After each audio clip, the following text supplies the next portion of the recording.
దేవుని నామానికి స్తోత్రం కలుగును గాక. ప్రియులారా, ఈ దినం మరొక అంశాన్ని మనం నేర్చుకుందాం.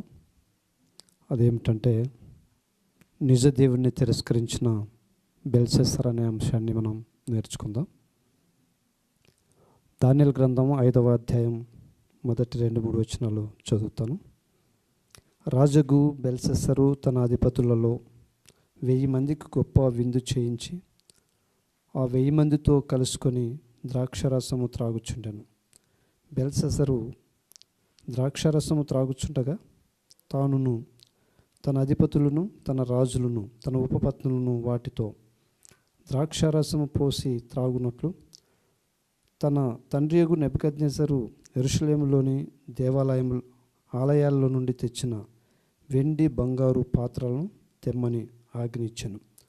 అందుకు వారు యెరూషలేములోని దేవుని నివాసమగు ఆలయముల నుండి తీసుకున్న సువర్ణోపకరములను తెచ్చి ఉంచగా రాజును అతని అధిపతులను అతని రాణులను అతని ఉపపత్నులను వాటిలో ద్రాక్షరసము పోసి త్రాగిరి.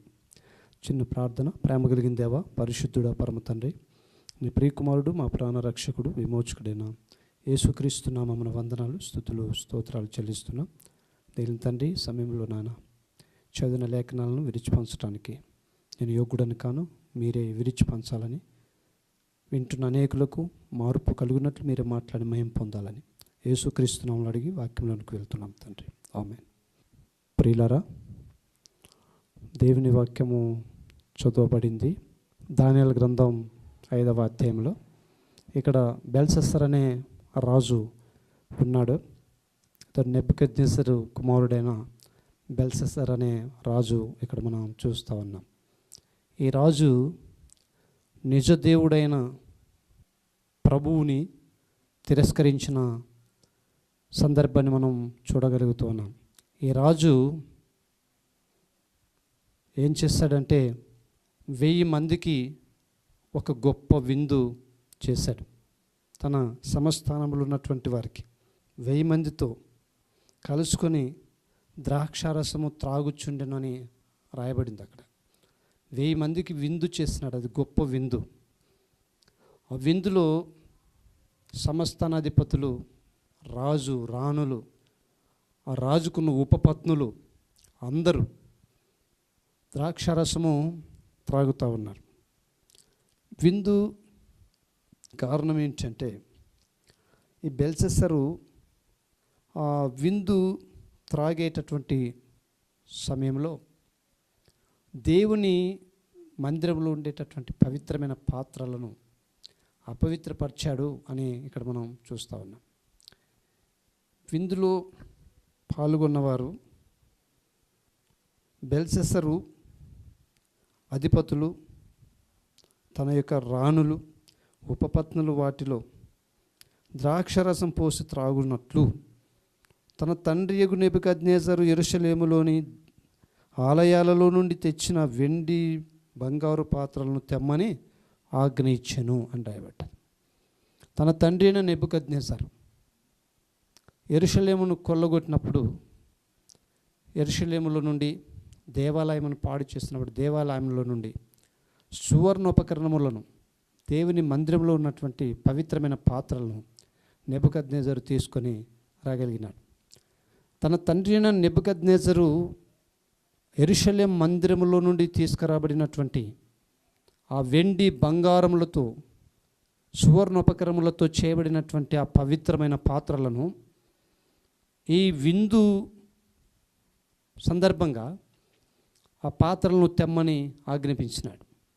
ఆ పాత్రలు వారు త్రాగుట కొరకు ఉపయోగించటానికి రాజు, తన అధిపతులు, భార్యలు, ఉపపత్నులు అందరూ ఆ పాత్రలో తాగునట్లు ఆ పవిత్రమైన పాత్రలను తీసుకొని రమ్మని చెప్పాడు.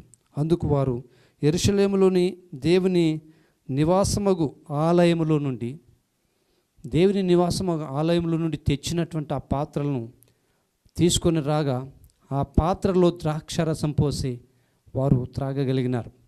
ప్రియులారా, ఇక్కడ మనం ఆలోచన చేస్తే ఈ బెల్షస్సరు భయం లేకుండా, ఇవి దేవుని ఆలయంలోని పవిత్రమైన పాత్రలు అనేటటువంటి భయము లేకుండా వాటిని అపవిత్రపరిచాడు. అపవిత్ర కార్యములకు, అపవిత్రమైన దానికి ఆ రాజు వాటిని ఉపయోగించినట్లు మనం ఇక్కడ చూస్తూ ఉన్నాం. పవిత్రమైన పాత్రలు అవి, సువర్ణోపకరణములు, దేవాలయంలో ఉంచబడినటువంటివి. తన తండ్రి ఆ దేవాలయంను కొల్లగొట్టినప్పుడు తీసుకొని వచ్చినాడు. ఆ ఉపకరణములను, ఆ యొక్క పాత్రలను అపవిత్రపరుస్తూ ఉన్నాడు. కాబట్టి ఆ పాత్రలో ద్రాక్షారసం పోసి, అంటే మద్యము సేవించడానికి, మత్తు పానీయాన్ని సేవించడానికి దేవుని పాత్రలను వాడుకుంటున్నాడు. పవిత్రమైన పాత్రలను అపవిత్రమైన వాటికి వాడుకుంటున్నాడు. ఇలా ఈ రోజుల్లో చాలామంది నిజ దేవుణ్ణి ఎరగక, నిజ దేవుణ్ణి తిరస్కరించి అపవిత్రమైనటువంటి వాటిని తమ దేహం అనే పాత్రలోనికి పోస్తూ ఉన్నారు. దేహం అనే పాత్రలోనికి అపవిత్రమైన ప్రతి వస్తువును పంపిస్తూ ఉన్నారు. ఈ దేహము దేవుడు మన ఆత్మ జీవించడానికి ఉంచినటువంటి ఒక పాత్ర. ఇది మట్టి ఘటం, మట్టితో చేయబడినటువంటి పాత్ర. ఈ పాత్రలో మనుషులు ఏం చేస్తున్నారంటే అపవిత్రమైన వాటన్నిటిని పోస్తూ ఉన్నారు. అపవిత్రమైన వాటిని, సారా, కళ్ళు, ఇంకా రకరకాలుగా బ్రాందీ, విస్కీ, ఇంకా రకరకాలుగా మద్యాన్ని ఈ యొక్క పాత్రలోనికి పోస్తూ, ఇది పవిత్రమైన పాత్రను ఏం చేస్తున్నారు ప్రజలంటే అపవిత్రపరుస్తున్నారు. ఎందుకు ఇది పవిత్రమైన పాత్ర అని అంటున్నానంటే, దేవుడు మనిషిని చేసేటప్పుడు ఆయన నేలమట్టితో నరుని నిర్మించినాడని రాయబడింది. నేలమట్టితో నరుని చేశాడు. ఆయన నరుని చేసేటప్పుడు ఇది ఒక మట్టి కుండగా చేశాడు, మట్టి పాత్రగా చేశాడు. అయితే ఈ మట్టి పాత్రను చేసేటప్పుడు దేవుని యొక్క తలంపు ఏంటంటే, మనుషుడు నా వలె, నా పోలిక చొప్పున, నా స్వరూపమందు జీవించాలని ఆశపడినాడు. దేవుని పోలిక అంటే నీతి, ఆయన స్వరూపం అంటే పరిశుద్ధత. అంటే ప్రతి వ్యక్తి కూడా పరిశుద్ధుడుగా, నీతిమంతుడుగా జీవించాలనేది దేవుని యొక్క ఉద్దేశం, దేవుని యొక్క చిత్తం. మనం పరిశుద్ధులుగా జీవించడమే, మనం పవిత్రులుగా, నీతిమంతులుగా జీవించడమే ఆయన ఇష్టం. అందుకే ఈ పరిశుద్ధంగా, నీతిగా జీవించడానికే ఈ పాత్రను చేసి, పాత్రను, ఒక ఆత్మను దేవుడు ఉంచగలిగినాడు. అయితే దేవుడు ఉంచగలిగినటువంటి ఆత్మ ఉంచగలిగినటువంటి పాత్రలో ఈ లోకంలో ఉన్నటువంటి రకరకాల చెడు పదార్థాలను ఈ పాత్రలోనికి వేస్తూ ఉన్నాం. తర్వాత ప్రసంగి గ్రంథంలో రాయబడి ఉంది ఏంటంటే, దేవుడు మనుషులను యథార్థవంతులుగా సృజించను అని రాయబడ్డది. అవును, దేవుడు మనుషులను యథార్థవంతులుగా చేశాడు, కానీ మనుషులు ఆయా తంత్రములను కల్పించుకొనిరి అని రాయబడ్డది. అవునండి, దేవుడు యథార్థంగా జీవించాలని చేశాడు. మనుషులమైన మనం ఏం చేస్తామంటే ఆయా తంత్రములను కల్పించుకున్నాం. యథార్థంగా జీవించాలని యథార్థమైన పాత్రను చేశాడు. ఈ దేహములో ఉన్న ఆత్మ కలిగి ఉన్నటువంటి ఈ దేహము యథార్థంగా ఉండాలని, ఇది పరిశుద్ధంగా, పవిత్రంగా ఉండాలని దేవుడు చేస్తే, ఈ యొక్క దేహాన్ని ఏం చేస్తున్నామంటే అపవిత్రపరుస్తున్నాం. కాబట్టి ఈ పాత్రను, దేహం అనే పాత్రను మనం అపవిత్రపరుస్తున్నాం. నెబుకద్నెజరు దేవుని పాత్రలను అపవిత్రపరిచినట్లు మనము దేవునికి పాత్రలముగా ఉండాలి. మనము దేవునికి ఒక పాత్రగా ఉండాలి. ఆయన రక్తం చేత ప్రోక్షించబడిన పాత్రగా ఉండాలి. ఆయనకి ఇష్టమైన పాత్రగా మనం ఉండాలి. కానీ ఈ పాత్రను ఏం చేస్తున్నామంటే నెబుకద్నెజరు వలె చాలామంది ఏం చేస్తున్నారంటే నెబుకద్నెజరు వలె అపవిత్ర పరుస్తున్నారు ఈ పాత్రని. కాబట్టి ఆయన ఈ పాత్రలన్నిటినీ అపవిత్రపరుస్తూ తాగి సంబరపడుతున్నాడు, సంతోషిస్తున్నాడు. డాంబికం, ఇంకా నేను గొప్ప రాజునని బిల్డప్గా ఆ విందును జరుపుకుంటున్నాడు. నేనే గొప్ప రాజుని, ఇంకా నేను చేయదలిచినది ఏది కూడా నా ముందు ఆగదు అని ఆ రాజు అనుకుంటున్నాడు. అయితే ఆ రాజు దగ్గర ఉన్నటువంటి మంత్రులు కానివ్వండి, లేకపోతే ఆ రాజు దగ్గర ఉన్నటువంటి అధిపతులు కానివ్వండి, భార్యలు కానివ్వండి, ఉపపత్నులు కానివ్వండి, నీకంటే గొప్ప వాళ్ళు ఎవరు లేరని అతన్ని పొగుడుతూ ఉన్నారు, ప్రగల్భాలు పలుకుతూ ఉన్నారు. అలాంటి ప్రగల్భాలు పలుకుతూ దేవుని నిర్లక్ష్యం చేస్తున్నారు, దేవుని నిరాకరించినారు, నిజదేవుని నిరాకరించినారు. నిజమైన దేవుని నిరాకరించి వాళ్ళు ఏం చేస్తున్నారంటే, ఇక్కడ మనం చూస్తే దేవుని వాక్యంలో వారు పవిత్రమైన పాత్రలను అపవిత్రం చేస్తూ త్రాగుతూ, ఆ త్రాగిన మైకంలో ఏం చేస్తున్నారు వాళ్ళంటే, బంగారు, వెండి, ఇత్తడి, ఇనుము, కర్రతో, రాయి అను వాటితో చేసిన దేవతలను స్తుతించుచు ద్రాక్షారసము త్రాగుచుండగా అని రాయబడ్డది. వారు ఎలా త్రాగుచున్నారు? వెండి బంగారములతో కర్రతో చేయబడినటువంటి దేవతలను స్తుతిస్తూ, వాటిని ఆరాధిస్తూ, వాటి ముందర సంబరపడుతూ ఈ పవిత్రమైన పాత్రల చేత వారు త్రాగుతూ ఉన్నారు. అంటే ఇక్కడ మనం ఆలోచన చేస్తే వారు నిజ దేవుణ్ణి తిరస్కరించినారు, కానీ నిజానికి దేవతలు కాని వాటిని ఆరాధిస్తూ ఉన్నారు. నిజానికి దేవతలు కాని వాటి వలన సంతోషిస్తున్నారు. నిజానికి దేవతలు కాని వాటి వలన సంబరపడుతున్నారు. నిజానికి దేవతలు కాని వాటి వలన వారు డాంబికాన్ని ప్రదర్శించుకుంటున్నారు. నిజానికి దేవతలు కాని వాటిని వారు ఆరాధిస్తూ వాటి వలన మేము ఆశీర్వాదం పొందుకుంటున్నాము అనుకుంటున్నారు. దాన్ని బట్టి వారు నిజ దేవుణ్ణి నిరాకరించినారు. రాజు నిజ దేవుణ్ణి తిరస్కరించిన వాడు అయినాడు. సంబరపడుతూ ఉన్నారు, సంతోషిస్తూ ఉన్నారు, త్రాగుతూ ఉన్నారు, తింటూ ఉన్నారు, పూజిస్తూ ఉన్నారు. వెండి బంగారము రాళ్లతో కర్రలతో చేయబడినటువంటి వాటిని పూజిస్తూ వాటన్నిటినీ సృష్టించిన సృష్టికర్తను నిర్లక్ష్యం చేసి వారు సంబరపడుతున్నారు. ఆ సంబరపడుతున్న స్థితిలో జరిగింది ఏంటంటే 5వ వచనంలో, ఆ గడియలోనే మానవ హస్తపు వ్రేళ్ళు కనబడి దీపం దగ్గర రాజు యొక్క నగరు గోడ పూత మీద ఏదో ఒక వ్రాత వ్రాయిచున్నట్లుండెను అని రాయబడ్డది. ఏదో ఒక వ్రాత రాస్తుంది. ఏదో చూస్తూ ఉన్నాడు. త్రాగిన మైకంలో, తాగినటువంటి ఆ సంతోషంలో, ఆ ఆనందంలో ఒక హస్తపు వ్రేలు వచ్చి గోడ మీద వ్రాస్తున్నటువంటి వ్రాతను చూస్తూ ఉన్నాడు. ఈ వ్రాతను చూస్తూ ఉన్నాడు. రాతను చూసినప్పుడు వ్రాయబడుతో చూడగా అతని ముఖము ఏమైందంటే వికారమైంది. అతని ముఖ పోలికలు మారిపోయినాయి. అతని ముఖం వికారమైంది. ప్రియులరా, దేవుడు ఆజ్ఞాపిస్తే, దేవుడు గనక ఏదైనా చేయాలనుకుంటే మనము దేవుని ఎదుట నిలవలేం. కాబట్టి బెల్షస్సరు దేవుడు ఏం చేస్తాడనుకున్నాడేమో, దేవుని యొక్క పాత్రలు వాటిలో త్రాగడం వల్ల ఆయన ఏం చేస్తాడని అనుకున్నాడేమో, అందరిలాంటి ఒక దేవుడు అనుకున్నాడేమో. అందుకే వాటిని అపవిత్రపరుస్తున్నాడు. అందుకే గోడ మీద వ్రాత చూడగలుగుతూ ఉన్నాడు. గోడ మీద హస్తప్రేలు రాస్తూ ఉండగా చూశాడు. అతని ముఖం వికారమైంది. అతడు మనస్సునందు కలవరపడగా అతని నడుము, కీళ్ళని, అతని మోకాళ్ళు గడగడ వణుకుచు కొట్టుకొనుచుండెను అని రాయబడ్డాడు. ముఖం వికారమై అతని నడుము, మోకాలన్నీ గడగడ వణుకుచు కొట్టుకుంటూ ఉన్నాయి. అతని ముఖం వికారమైంది. చూడ సఖ్యము కానంత వికారమైంది. అతని ముఖమును ఎవరు చూడలేకపోయినారు. ప్రియులారా, దేవునికి వ్యతిరేకంగా మనము నడిస్తే మన ముఖంలో కాంతి ఉండదు. మన ముఖం వికారముగా చేయబడుతూ ఉంది. మన ముఖమును కాంతిగా ఉంచాలని మన ప్రభు, మన రక్షకుడైన దేవుడు ఆయన ముఖాన్ని స్వరూపం కోల్పోయినాడు. ఆయన ముఖం మీద పోలి సొగసైనను లేనివాడుగా, స్వరూపము కూలిపోయినవాడుగా ఆయన కనబడినాడు. మన కొరకు శిలువ మీద వ్రేలాడినాడు. కాబట్టి ఆయన మనకు స్వరూపం ఇచ్చినాడు.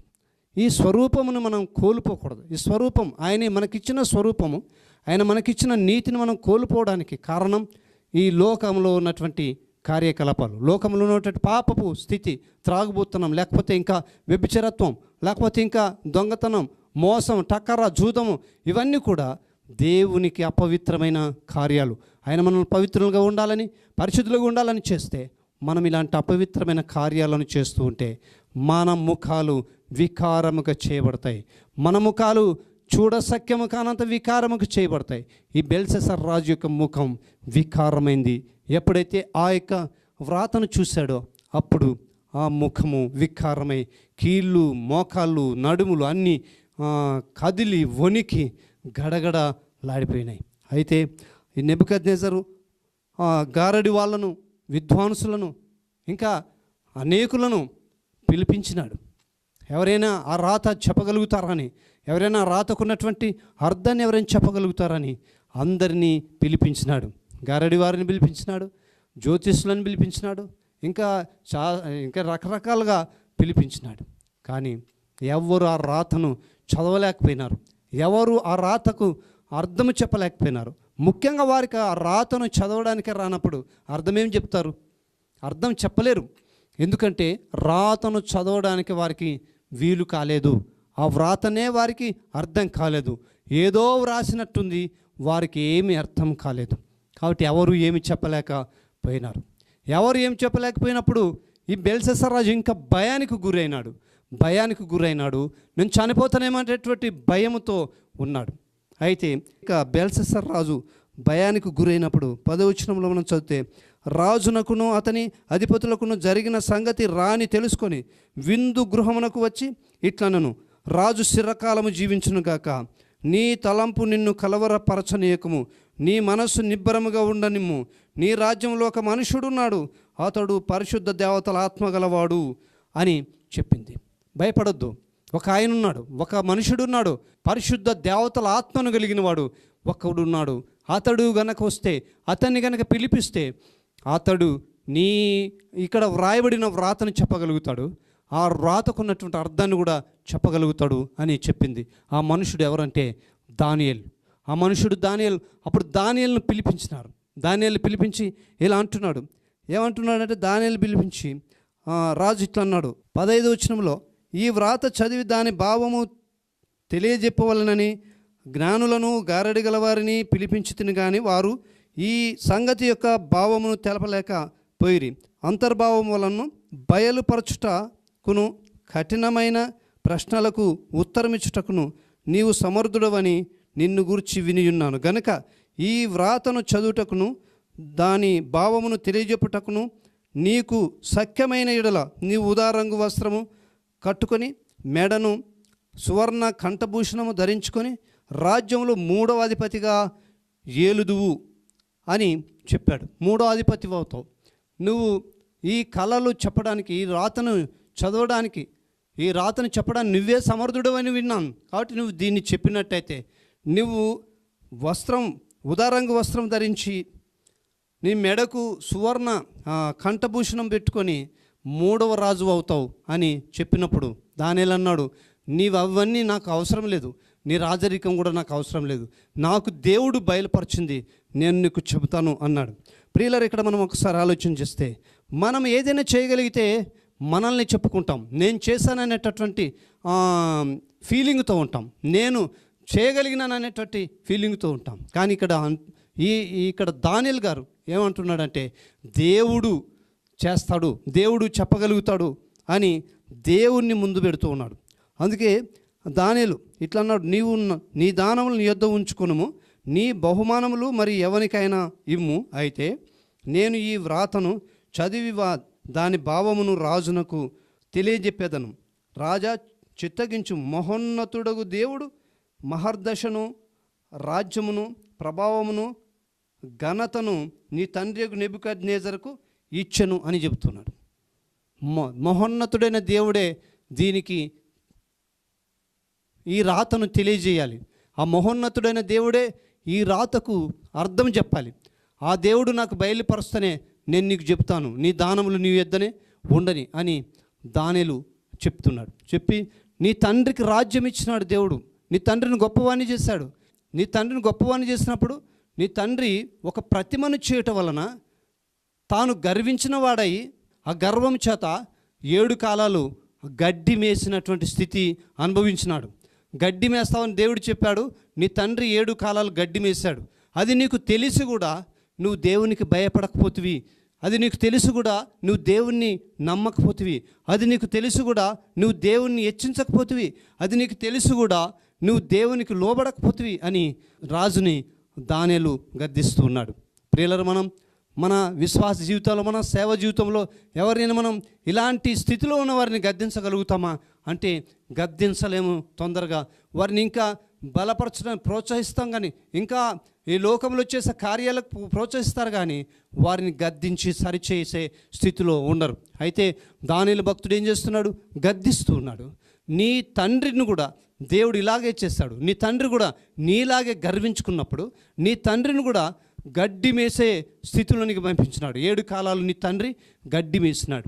గడ్డి మేసిన సంగతి నీకు తెలుసు. ఆ గడ్డి మేసిన సంగతి నీకు తెలుసు కూడా నువ్వు మాటినలేదు. కాబట్టి దేవుడు ఎవరికి అధికారం ఇస్తాడో వానికి అధికారం ఇస్తాడు, ఎవరిని చంపుతాడో వాడిని చంపుతాడు, ఎవరిని బ్రతికిస్తాడో వాడిని బ్రతికిస్తాడు అని దానియేలు తెలియజేస్తూ ఉన్నాడు. కాబట్టి ఇక్కడ మనం చూస్తే 20వ వచనంలో అయితే అతడు మనస్సు అతిశయించి బలాత్కారం చేయుటకు అతని హృదయమును కఠినము చేసుకొనగా దేవుడు అతన్ని ప్రభుత్వం అతని యొద్ద నుండి తీసివేసి అతని ఘనతను పోగొట్టెను అని చెప్తున్నాడు. నెబుకద్నెజర్ గర్వించినప్పుడు అతని ప్రభుత్వమును అతని నుండి తీసివేసి అతని ఘనతను తీసివేసినాడు అని చెబుతున్నాడు. అలాగే ఇక్కడ మనం చూస్తే బెల్షస్సరు జీవితంలో కూడా అలాంటిదే జరుగుతూ ఉంది. బెల్షస్సరు జీవితంలో రాజ్యరికాన్ని కోల్పోతూ ఉన్నాడు. బెల్షస్సరు దేవునికి భయపడలేదు. ఎలా భయపడలేదంటే 22 వచనం చదివితే, బెల్షస్సరు అతని కుమారుడగు నీవు ఈ సంగతి అంతా ఎరిగి ఉండియో. చూడండి, ఈ సంగతి అంతా నీ ఎరిగి ఉండి, ఏ సంగతి? నీ తండ్రి అయిన నెబుకద్నెజరు గడ్డి మేసిన సంగతి, నీ తండ్రి అయిన నెబుకద్నెజరు అధికారం కోల్పోయిన సంగతి, నీ తండ్రి అయిన నెబుకద్నెజరు యొక్క గర్వం అణచివేయబడిన సంగతి నువ్వు ఎరిగి ఉండి కూడా నీ మనస్సును అణుచుకొనక. ప్రియులరా, బెల్షస్సరు తన తండ్రికి జరిగిన సంగతిని ఎరిగి ఉండి కూడా దేవునికి వ్యతిరేకంగా ప్రవర్తిస్తే, దేవునికి వ్యతిరేకంగా గర్విస్తే, గడ్డి తినే పరిస్థితి నా తండ్రికి వచ్చింది, ఆయనను నేను గర్వించుకున్నా, దేవుణ్ణి నేను వ్యతిరేకించిన, నాకు ఎలాంటి పరిస్థితి వస్తుందనే భయం లేకుండా తనను తాను అణుచుకోలేదు, తనను తాను తగ్గించుకోలేదు. తనను తాను తగ్గించుకున్న జీవితం ఆయన కనపరచనే లేదు. ప్రియులారా, ఈ రోజుల్లో కూడా చాలామంది వారిని వారు అణుచుకోలేకపోతున్నారు. విశ్వాసం అనబడిన వారితో సహితం వారిని అణుచుకోలేకపోతున్నారు. వారిని హెచ్చించుకుంటున్నారు, గర్వించుకుంటున్నారు, అహంకారంగా ఉంటున్నారు. కాబట్టి ఈ అహంకారము, గర్వము, ఈ యొక్క అణుచుకోలేని స్థితి దేవునికి వ్యతిరేకమని ఎరగవలసిందిగా దేవుని వాక్యం మనకు సెలవిస్తూ ఉంది. దేవునికి వ్యతిరేకమైన స్థితి అది. మనల్ని మనము అణుచుకోవాలి, దేవుని ముందు మనల్ని అణుచుకోవాలి. మన గర్వాన్ని, మన అహంకారాన్ని పక్కన పెట్టాలి, దేవునికి లోబడి జీవించాలి, నిజ దేవునికి లోబడి బ్రతకాలి. ఈ నిజ దేవునికి లోబడకుండా, నిజ దేవుని ఎదుట తన మనసును అణుచుకోనకుండా, నిజానికి దేవతలు కాని వాటి వలన వాటికి తన మనసును అణుచుకొని నిజ దేవుని విషయంలో తన మనసును చెడగొట్టుకున్నాడు. అంతేకాదు, పరలోకమందున్న ప్రభువు మీద నిన్ను నువ్వు హెచ్చించుకుంటివి అంటున్నాడు దానియేలు. పరలోకమందున్న ప్రభువు మీద తనను తానే హెచ్చించుకున్నాడు బెల్షస్సరు. తనను తానే హెచ్చించుకున్నాడు. విశ్వాస జీవితంలో లేక ప్రభుని నమ్మకుండా పక్కనున్న జీవితంలో నువ్వు ప్రభు కంటే నిన్ను నువ్వు హెచ్చించుకుంటున్నావేమో. ప్రభు దగ్గరకు వస్తే, ప్రభుని నమ్మితే, ప్రభు దగ్గర లోబడితే, ప్రభు దగ్గర నువ్వు తగ్గించుకుంటే నువ్వు హెచ్చించబడతావు. ప్రభు దగ్గరికి వచ్చి నువ్వు లోబడితే నువ్వు పైకి ఎత్తబడతావు. ప్రభు దగ్గర నువ్వు విధేయత చూపిస్తే నీకు ఘనతను ప్రభు ఇస్తాడు. ఆయన దగ్గర విధేయత చూపించకపోతే నీకున్న ఘనతను కూడా తీసేస్తాడు. ఆయనకు లోబడకపోతే నీకు ఎవరిని లోబడకుండా చేస్తాడు. ఆయనకు భయపడకపోతే నీ ఇంట్లో నీ భార్య పిల్లలు కూడా నీకు భయపడకుండా దేవుడు చేస్తాడు. కాబట్టి మనం దేవునికి భయపడాలి. మన మనసును అణుచుకొని దేవునికి మనం భయపడాలి. ఆయన ముందు మనం హెచ్చించుకునే వారం కాకుండా ఆయన ముందు మనం తగ్గించుకునే వారమై ఉండాలి. బైబిల్ గ్రంథంలో చాలామంది తగ్గించుకున్నారు. అబ్రహాం లాంటి వాళ్ళు, ఇంకా మోషే లాంటి వాళ్ళు చాలామంది తగ్గించుకున్నారు. బాప్తిస్మిచ్చి యోహాను తగ్గించుకున్నాడు. అందుకే ఆయన అంటున్నాడు, నేను తగ్గవలసింది, ఆయన ఎచ్చవలసింది అని అంటూ ఉన్నాడు. ఆయన చెప్పుల వారు విప్పుటకైనా నేను యోగుడని కాను అని యోహాను భక్తుడు అంటున్నాడు. బాప్తిస్మిచ్చి యోహాను నా వెనుక వచ్చేవాడు నాకంటే గొప్పవాడు అని చెప్తూ ఉన్నాడు. మనం మన సేవ జీవితంలో లేక మన విశ్వాస జీవితంలో ప్రభుని ఇచ్చిస్తున్నామా, ప్రభుని గణపరుస్తున్నామా, లేకపోతే మనమే ప్రభు కంటే ఎక్కువగా మనమే ఘనత పొందుతున్నామా, ప్రభు కంటే ఎక్కువ మనమే హెచ్చించుకొనిచున్నామా? ఒకసారి ఆలోచించాల్సినటువంటి అవసరమై ఉంది. మనల్ని మనం హెచ్చించుకుంటే తగ్గించబడతాం, మనల్ని మనం తగ్గించుకుంటే హెచ్చించబడతాం. కాబట్టి మన మనస్సును మనం అణుచుకోవాలి. మనస్సును అణుచుకున్నవాడే ధన్యుడు. అందుకే బైబిల్ గ్రంథంలో, సామెతల గ్రంథంలో రాయబడి ఉంది ఏంటంటే, పట్టణమును పట్టుకుని వానికంటే తన మనస్సును పట్టుకున్నవాడు ధన్యుడు అని రాయబడ్డది, శ్రేష్ఠుడని రాయబడ్డది. మన మనస్సును అణుచుకోవాలి, మన మనస్సును పట్టుకోవాలి. తర్వాత మనల్ని గర్వించుకోకూడదు. మనము ఏం చేయాలంటే తగ్గించుకోవాలి. అందుకే గర్వించుకున్నాడు, అణుచుకోలేదు. తర్వాత 24 వచనంలో ఆయనను గణపరచలేదు, దేవుని గణపరచలేదు. దేవుడు అంటాడు, నన్ను గణపరచువాన్ని నేను గణపరుస్తాను, నన్ను తృణీకరించువాన్ని నేను తృణీకరింపజేస్తాను అంటున్నాడు. ఈ బెల్షస్సర్ రాజు దేవుణ్ణి గణపరచలేదు, తృణీకరించినాడు. ఈ బెల్షస్సర్ను కూడా దేవుడు ఏం చేస్తాడంటే తృణీకరించినాడు. ఇప్పుడు దానిలా ఆ యొక్క గోడ మీద వ్రాయబడినటువంటి వ్రాతకు అర్థం చెప్తూ ఉన్నాడు. ఏం రాయబడింది అక్కడ అంటే మేనే టేకెల్ ఉఫర్నిస్ అని రాయబడిందట. అందుకే ఇక్కడ చెప్తూ ఉన్నాడు. ఏమని చెప్తున్నాడు అంటే అక్కడ 24 వచ్చినప్పుడు చదివితే, కావున ఆయన నీ ఎదుట నుండి ఈ అరచేయి వచ్చి ఈ వ్రాతను వ్రాసిన శాసనం ఏదనగా మేనే టేకెల్ ఉఫర్సిస్ అని. ఈ వాక్య భావం ఏమనగా మేనే అనగా దేవుడు లెక్క ముగించనని అర్థమంట. మేనే అంటే దేవుడు లెక్క చూసి ముగించను అని చెబుతున్నాడు. దేవుడు బెల్షస్సర్ యొక్క లెక్క చూశాడు, ఆ లెక్క అక్కడికి ముగించినాడు.